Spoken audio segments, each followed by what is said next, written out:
This is Fantology. You may have heard of us. All right, what's up, Soldum and Damani? This is Steven, your host with Fantology Podcast, with my lifelong friends, Jake and Josh, here to talk about Wheel of Time TV show season 2, episodes 6 and 7. So up until, right before the finale, which is coming out later this week, as we are recording here now. So what's up, guys? What are we thinking of season 2 of the show at this point? I mean, we're just going to focus on episodes 6 and 7, but just overall feelings so far. How are you feeling? About the same, I think, as a start. I think episode 5 was an uptick in quality for sure. And then I think 6 and 7 kind of maintained that.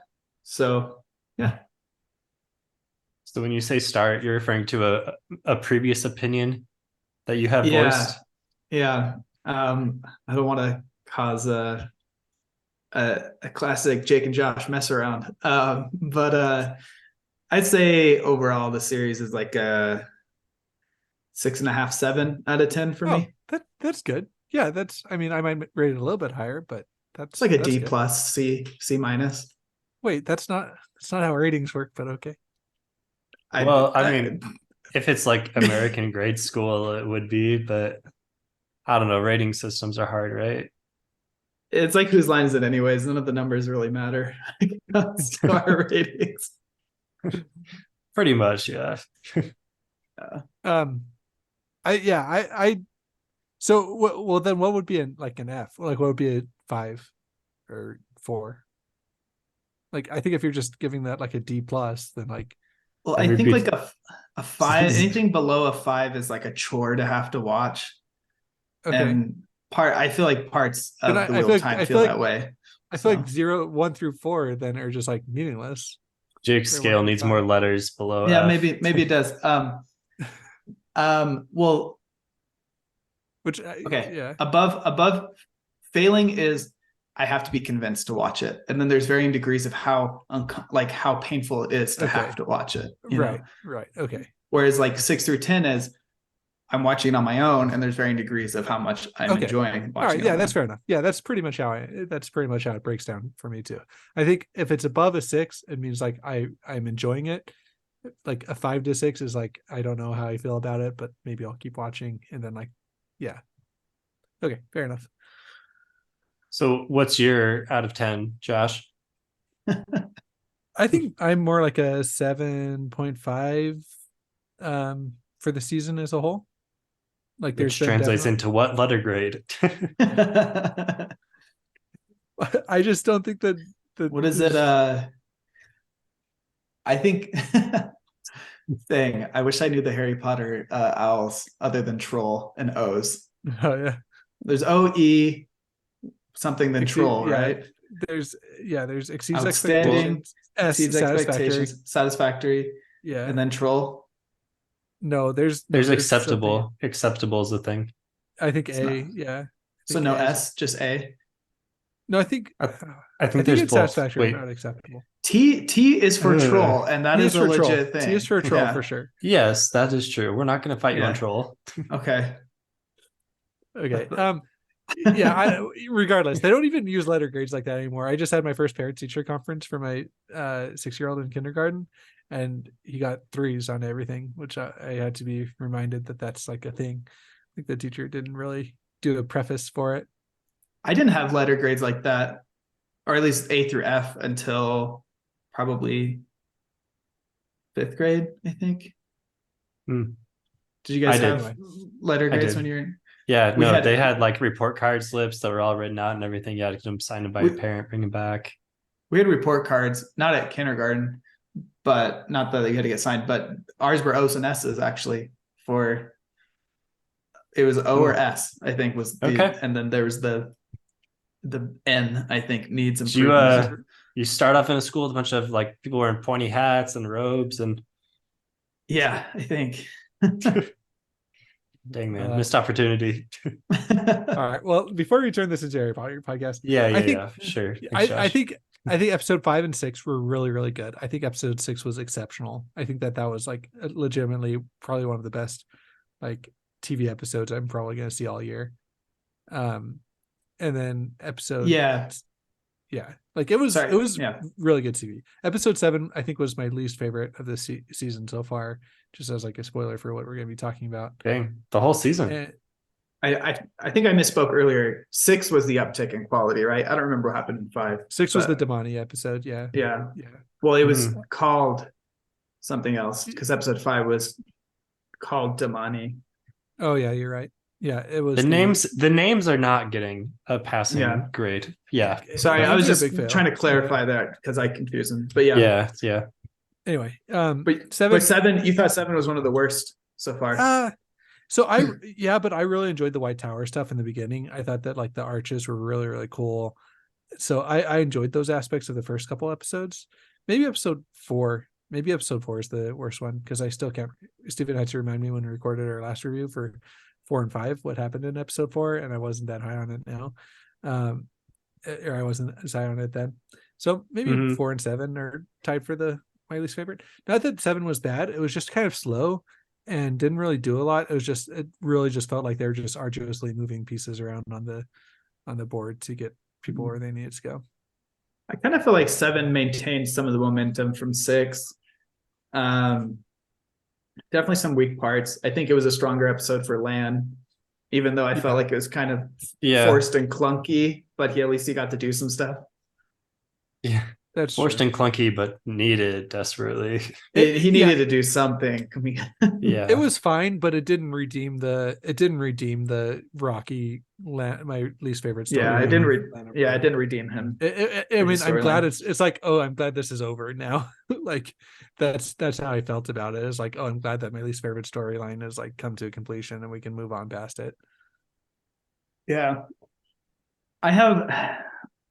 I mean, I don't know when we want to dive into this, but I have like thoughts, like questions as to like what the overall goals of characters are, and more so, what are the writers' goals for these characters? But I think the writers have done a really good job actually this season, moving characters into at least like plot wise, like where they are at the ending of the Great Hunt. Well, they're trying to get him to the end of the Dragon Reborn. That's really what confuses me. Yeah, but that confuses me. That's what Rafe has said, at least. Rafe has said, like, for sure, the goal of this season is to get everyone to the end of book 3. I know, so that really confuses me because everybody is just where they are at the ending of the Great Hunt. So it sounds like they're just skipping most of... It sounds like they're skipping most of book 3, yeah. Yeah. Because, I mean, this is full book spoilers, I assume, for books 2 and 3. Let's not go into... We'll do books 2 and 3, yeah, but let's not go into, like, book 4 or further. Just the overall like plot structure of Nynaeve, Egwene, and Elaine's arcs, and 2 and 3 are similar in terms of like going on their own quest, and then it ties back together with everyone else's quest. And so I think you could call that combining their plots from 2 and 3 a little bit. I mean, they threw in the Black Aja stuff, which was a big part of book 3. So I could see that. I can see Matt's combination as well. Book 3 is Tenchiko at the end, right? No. No? Book 3 is Tyr at the end. Oh, okay. Dang, I was thinking book 4. That is for the... Okay. Yeah. So that could still happen, especially with... Okay. Yep. Yeah. And then Matt's storyline, like they're combining some stuff from 3. Which I think that's fine. I don't know how much I can criticize Matt's storyline because I don't know how much of it is the hole that they were stuck in with the actor change and everything. I don't know. And then Rand's, it's fine to combine Rand's, I think. I wonder if they're just going to forego Kalendor entirely, or if it'll be something later on. I think we've laid out a bunch of potential threads of our own to get into. I mean, those are interesting things. What do you want to dive into first? Yeah, I was just thinking, I think they are combining 2 and 3. And I think all the main characters' plots follow that pretty much. Yeah. I mean, I just outed myself as not remembering some of the plot of book 3, but from what I do remember, there's a lot of kind of repeated stuff as far as character arcs. So we're getting And there. so- It's kind of sad to like potentially not see the Stone of Tyr. You know, Yeah. I mean, who knows what will happen later on, but that is a really iconic with Kalendor and the whole battle there and everything. So that'd be a I shame know- if we didn't get it, but at the same time, like it is kind of repeated. So I mean, I don't think it's repeated. It's just a similar, like they're on as a far quest. as there's another, you know, they go on a quest, they're kind of separated, they come together at the end, there's a fight with the, you know, forces of evil, right? Yeah, I don't. I'm just saying, I zoom out like to a 10,000 foot or whatever the saying is. Yeah, then on you could both combine books 1, 2, and 3 together if you did that.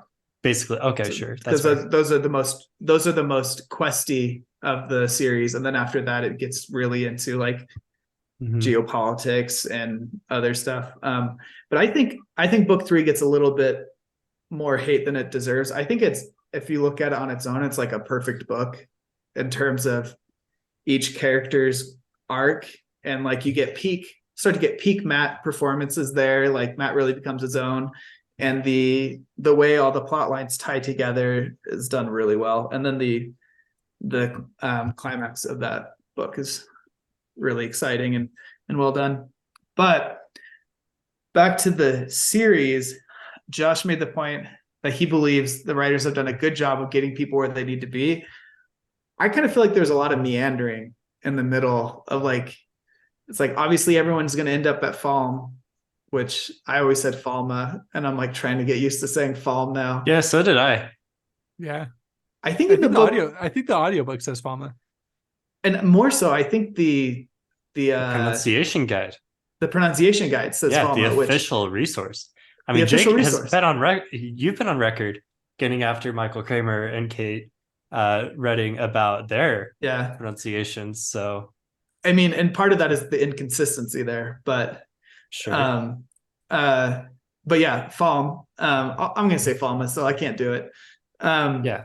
I feel like it's like obviously everyone's gonna go there, and I feel like some characters got there too early for other characters in the series, and so they're like, I don't know. It just Matt's storyline, especially, and then Rand's, how he like is about to leave Carrion, then he goes back to Carrion, then he's about to leave Carrion again, and then he's back in Carrion. Like I feel like they could have. It just didn't have like enough gravitas the whole time. It kind of felt meandering, but which is probably why I liked episode 7 more than you did, where I was like, okay, like things are happening, you know, like that's finally stuff is going to happen, but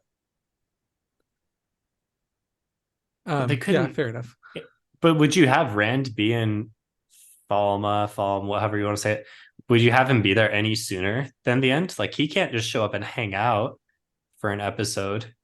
I mean, it's got to be a dramatic entrance, right? I'm trying to separate book events because I feel like the book did a really good job of building towards it. But it's like it's just a completely different arc right now. I mean, I'll say I think the issue is the whole hunt for the horn thing is pretty much abandoned. Yeah, and that's I think really like drove the momentum of the book story. Was we know we've got to get, great hunt. We got to go, do the hunt. We got to find the thing that Private Vane stole, and it's a big deal. And that's been like that's not even a thing in the show. It's like mentioned, but not important. Yeah, they've like leaned into like the Forsaken and then the Shan-Chan stuff as being like the central focus, whereas I think having the horn would have helped tie things together more, where it's like we're trying to do this and these are the external forces trying to stop that and building off of it that way. But yeah, like do you guys think they're gonna blow the horn? I think they are for sure. But what's the build up to it?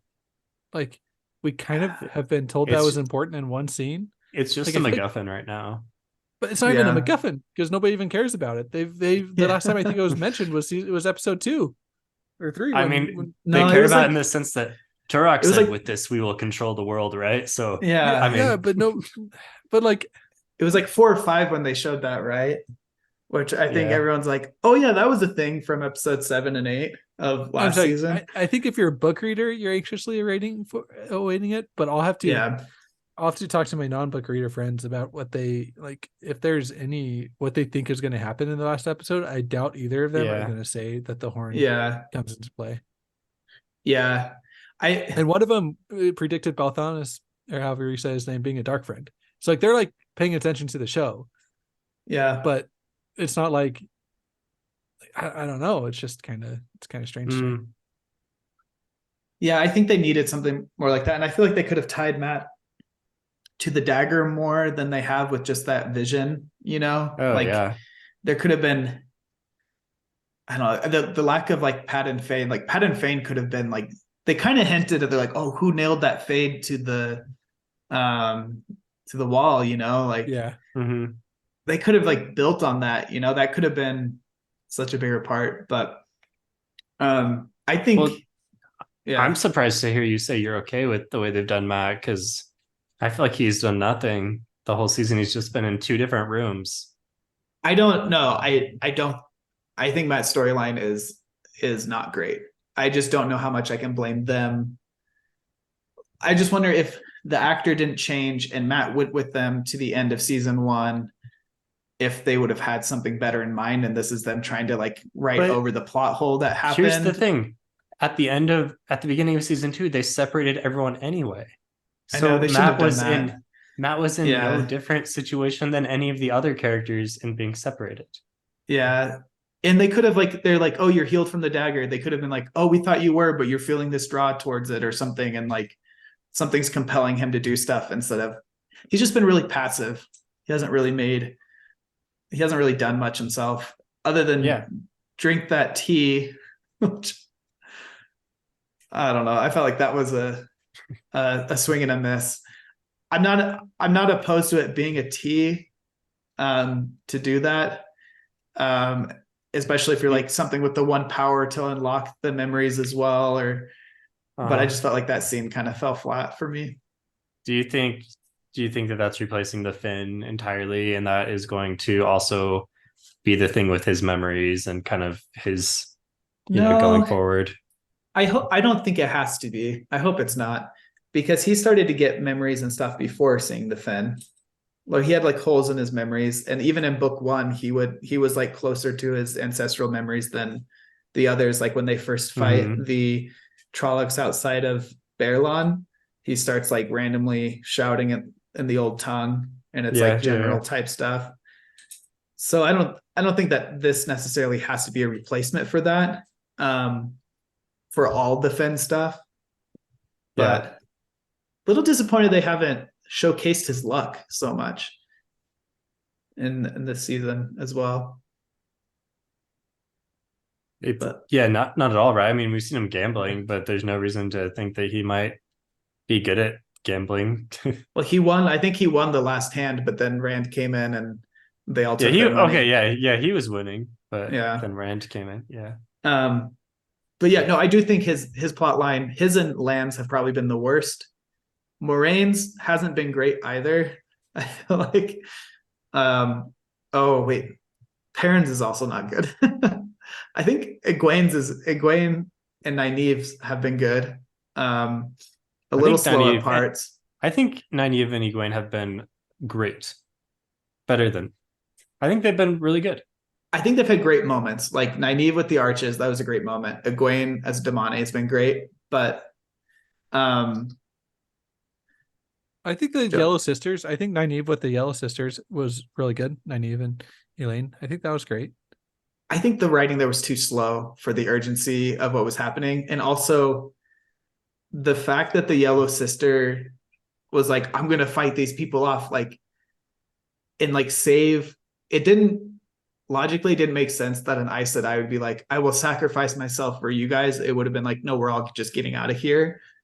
Like, she doesn't really know them. And then also, she should have had a way better, what's the word I'm looking for? Contingency plan to die before she could be collared. Because if she's collared, they can force her to give up other people, which you think is what the Shan-Chan would do. They're like, hey, tell us where the rest of the Shan-Chan are, or the other Aes Sedai are. And so that I felt like they spent too much time there where it wasn't suspenseful enough.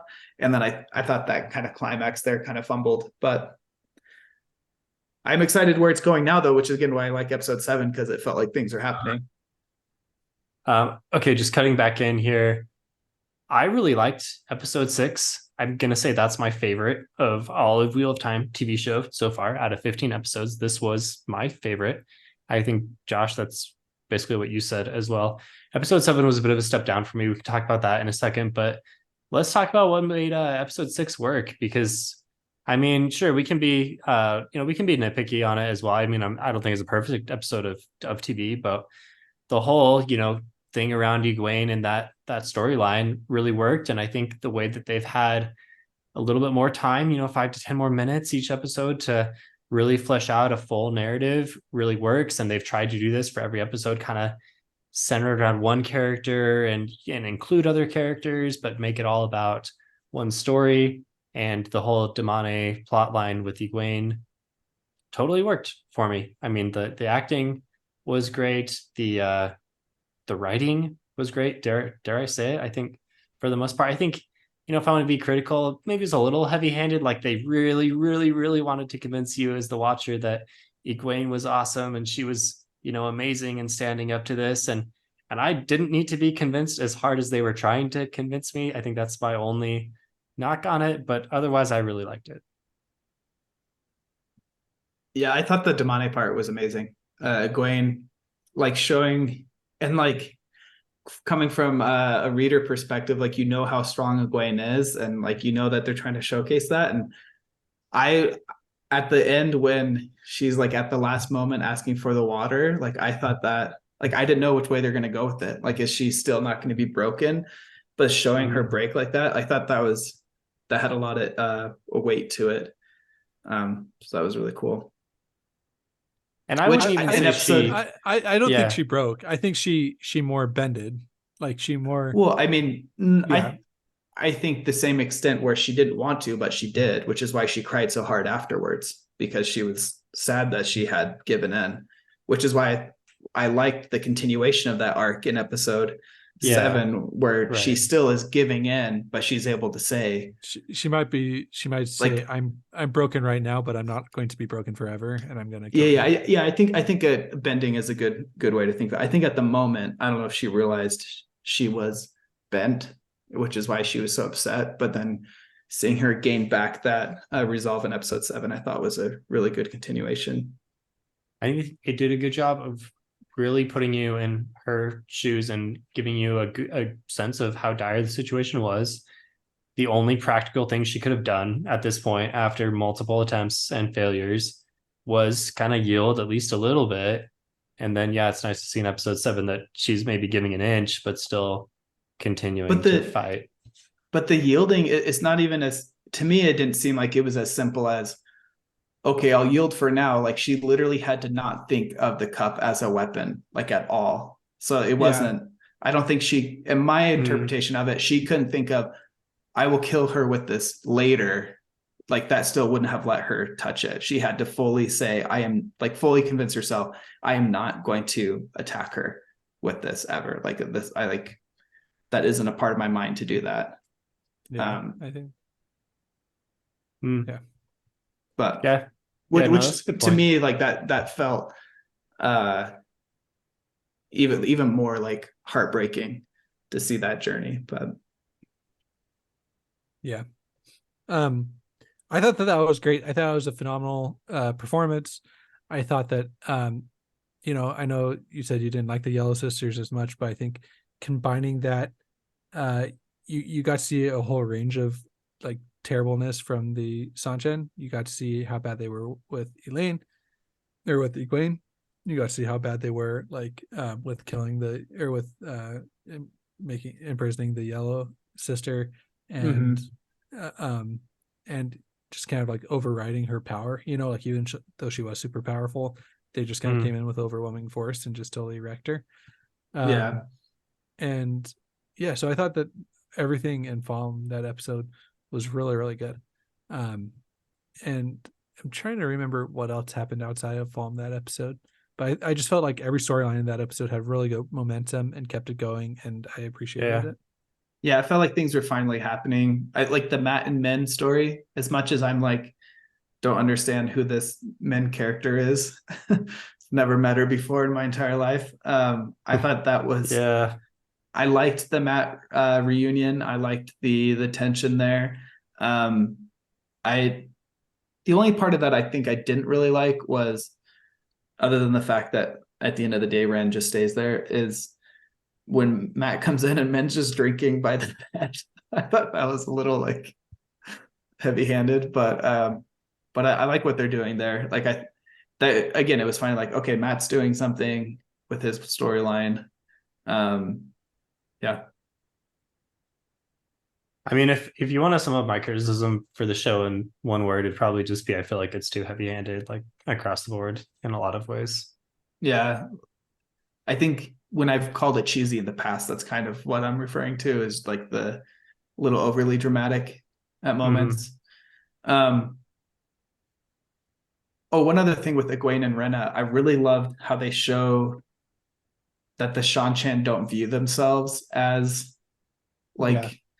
as like horrible people. It's like, no, like you're confused. You're not a person. That must be hard to think you were a person, but you're not. And like how Rena, like she's not like, I'm She's not not trying an to evil be, person.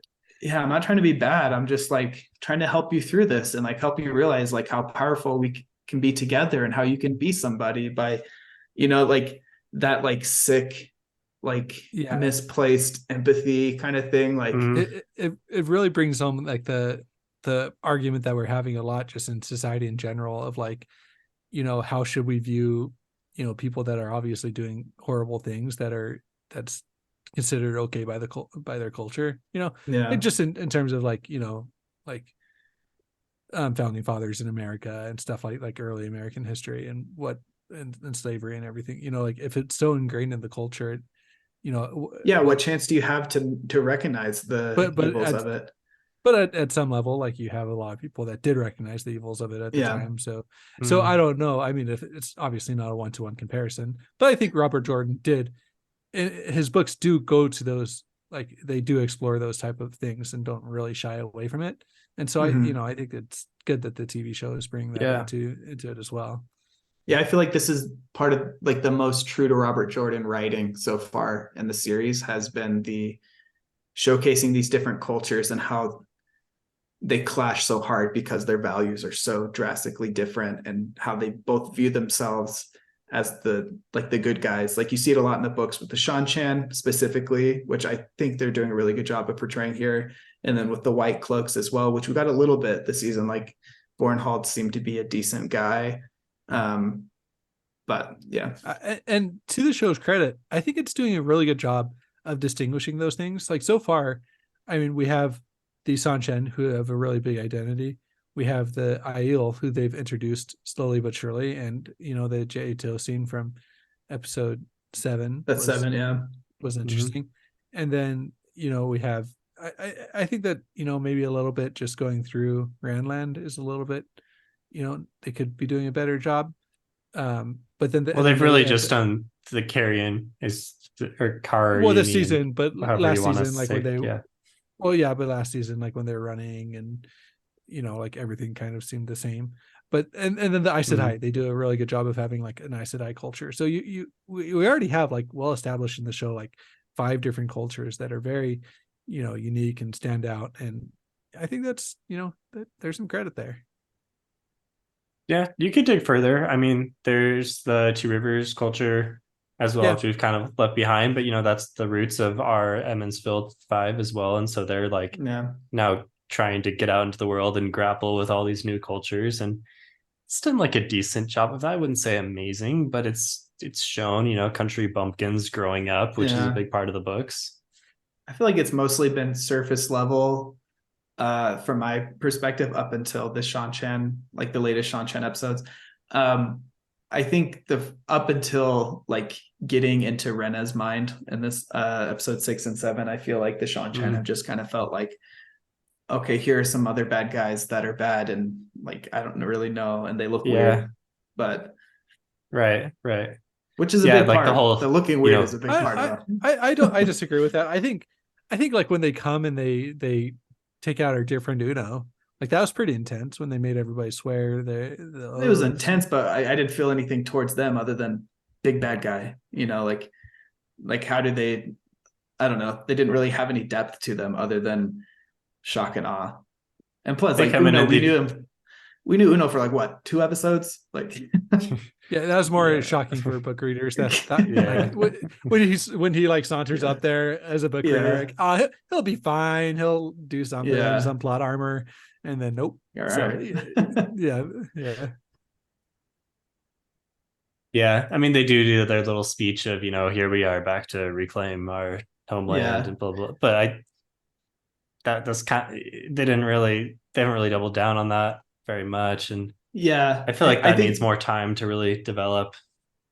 yeah, and I've liked how they've shown I mean, again, I feel like it's mostly been surface level, but they are sowing seeds. Like, I'm glad that they showed Surath as a dark friend and how that is different than Turok. Like, they're both bad, but different kinds of bad, which is another thing that is a big part of Robert Jordan's like philosophy, if you will, in the books. So I hope they lean more into that. But yeah, the just the Rena and Egwene scenes were so good for both ends. Like the Egwene actress did it like amazing, and the Rena actress as well, I think, did a really good job there.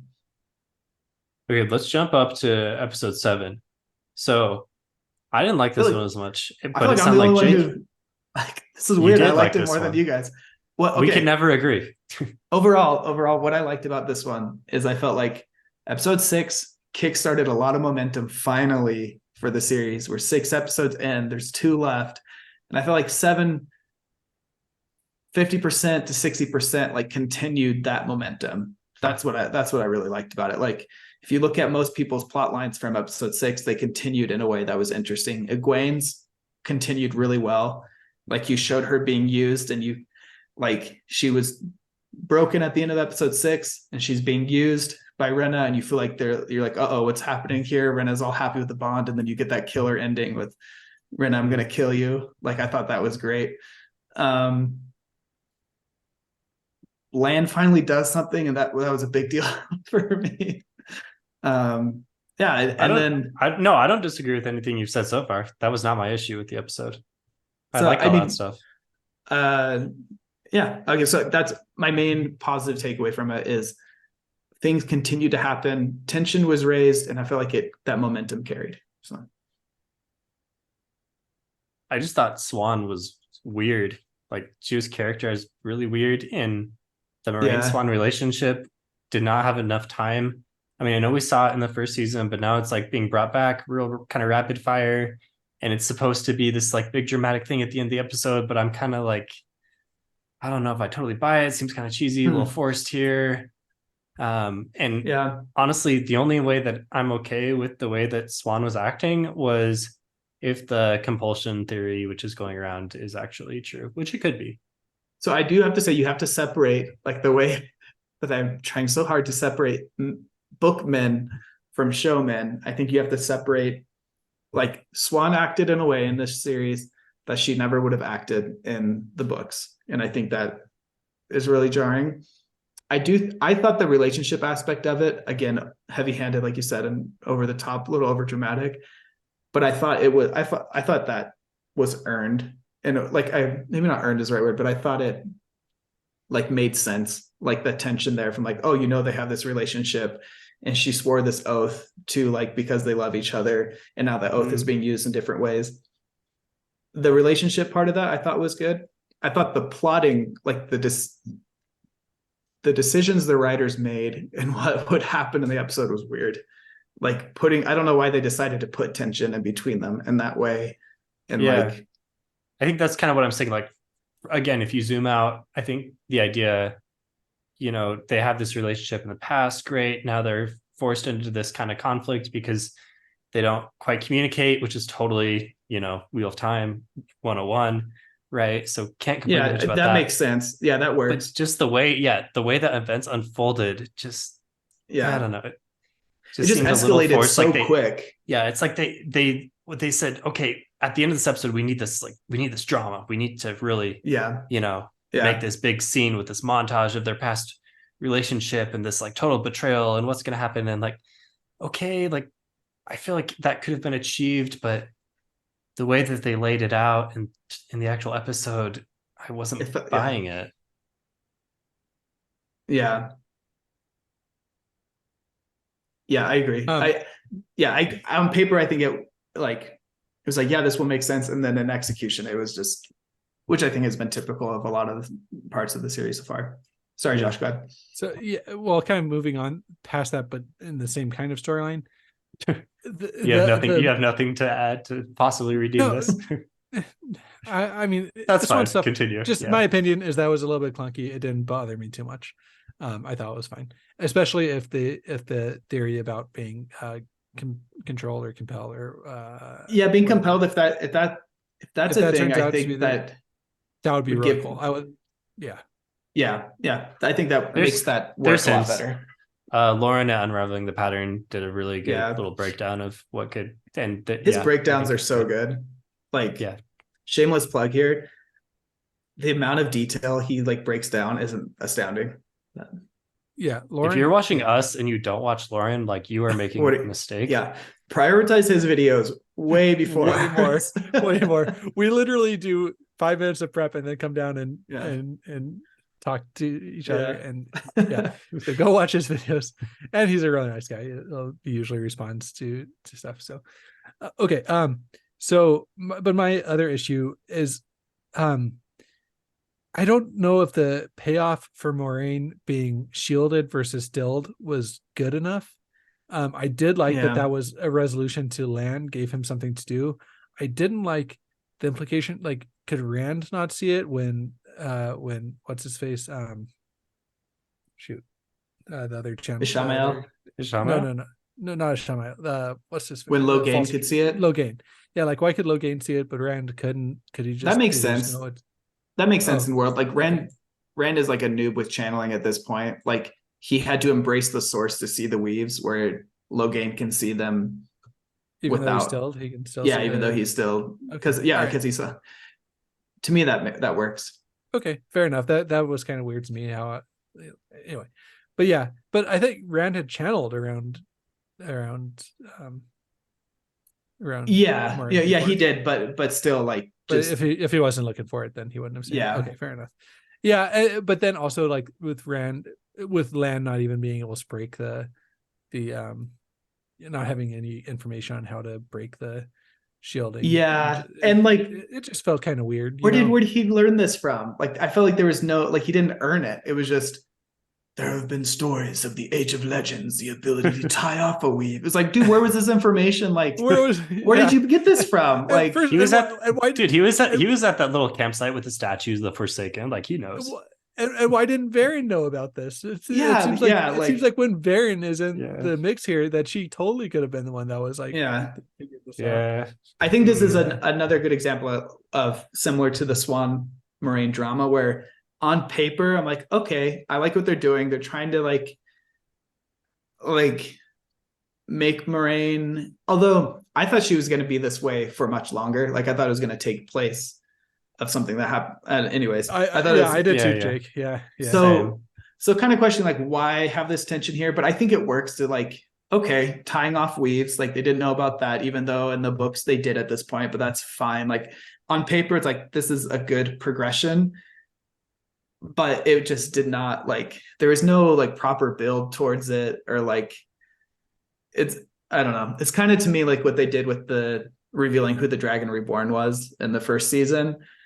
Or like, I could see they were trying to, at least with that one, like, drop hints, but it was really, you don't know until they info dump everything and then you find out. And that's how this was, where it's like, how could we have known that she was like tied off the weaves? You know what I mean? Well, like, it was enough. There's enough. I thought that, I mean, we had talked about it on a few different podcasts on if she was shielded or still, and there was kind of evidence both ways for it. For book readers, but if you didn't even know, if you didn't even know, shielded. But you did know shielding was the thing, because but tying it off, like, you wouldn't have thought that without having read the book. True. But that was the first thing book readers thought at the end of episode 8 of last season. Well, that was like, I think we had that conversation. So that's one, again, another criticism that comes up is sometimes it feels like there isn't enough information for those that aren't book readers, and for those that are book readers that have enough information, things are like changed so drastically that it's like, if you're going to change things so much to alienate some of the book readers, you have to make sure the non-book readers can follow along, like. I think they're doing a pretty good job of that overall, honestly. I think, yeah, and maybe just the review my was poorly executed. Yeah, I think my non-book reader friends are following along with everything that's going on pretty well. So yeah, I don't think that's much of an issue. If they do the compulsion twist, there's been more hints about that than there have been about the shielding versus stilled. Yeah, it almost needs to be a compulsion twist, because otherwise that'd be really good. Yeah, that'd be really well done. And they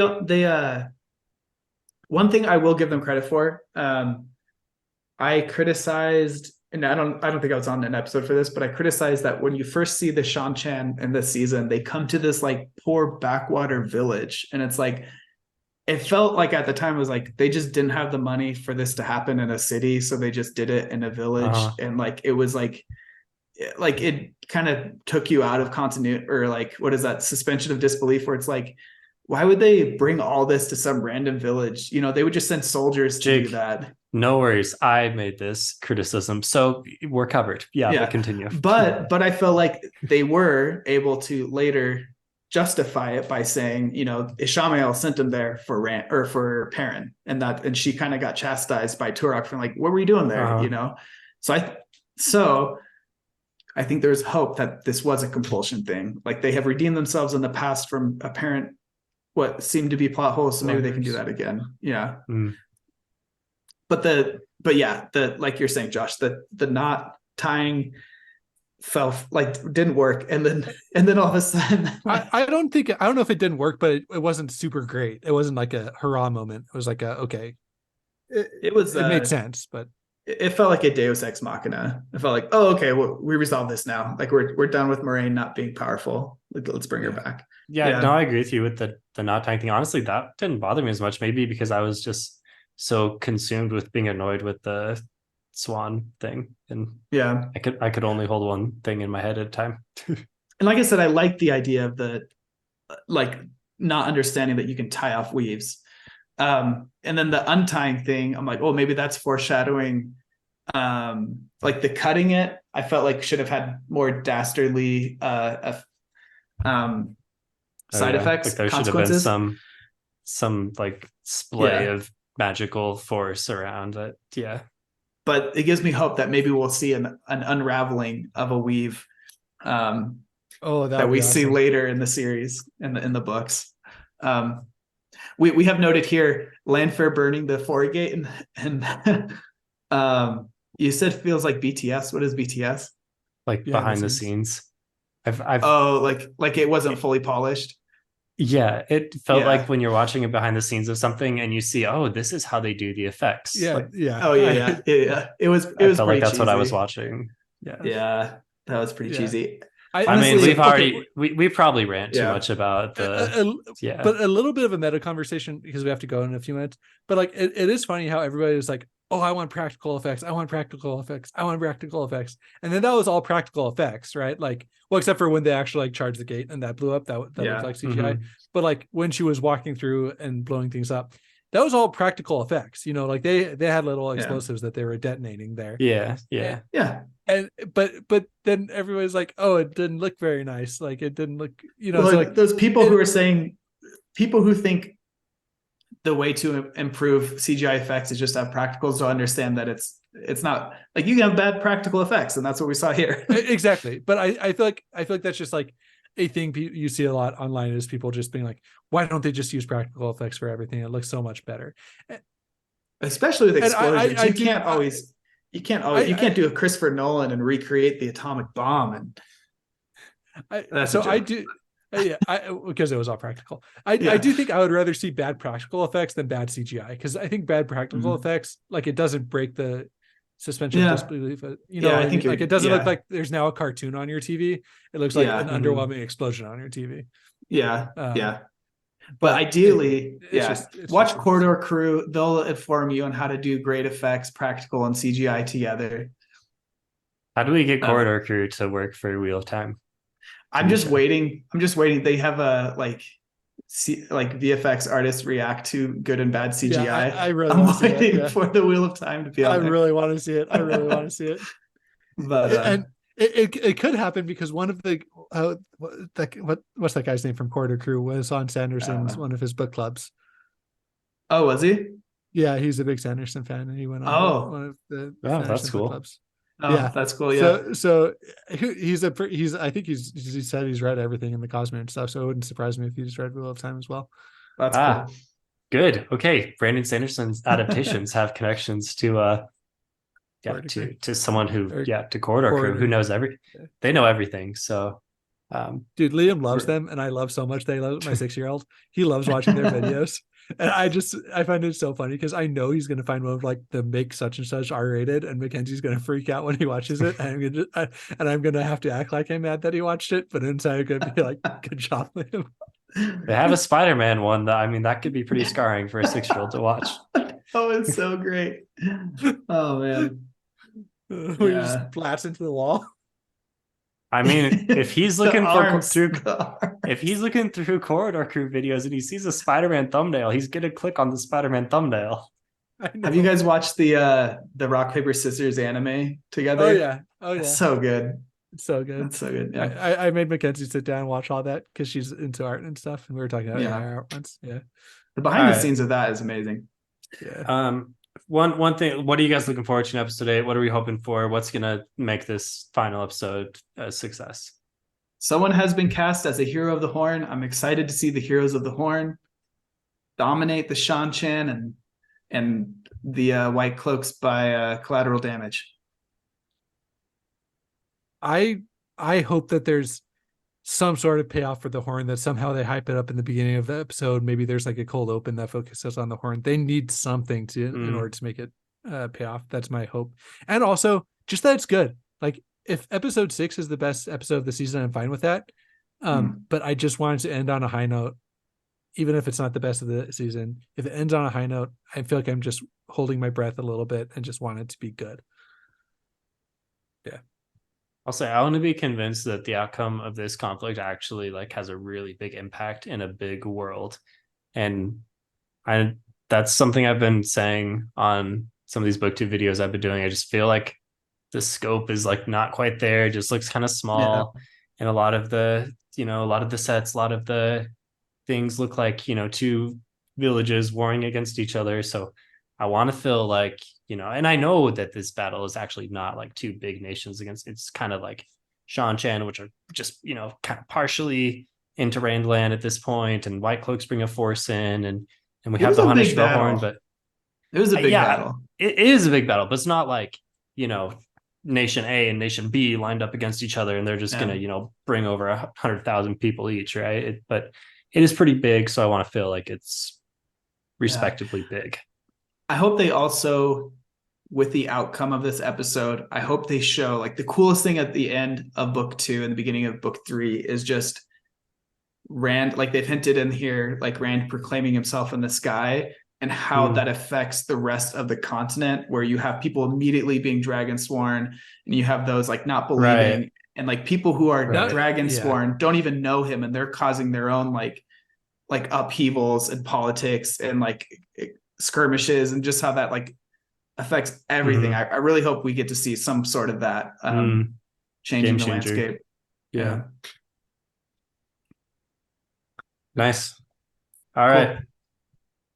Okay, thanks guys. See you later. Thanks.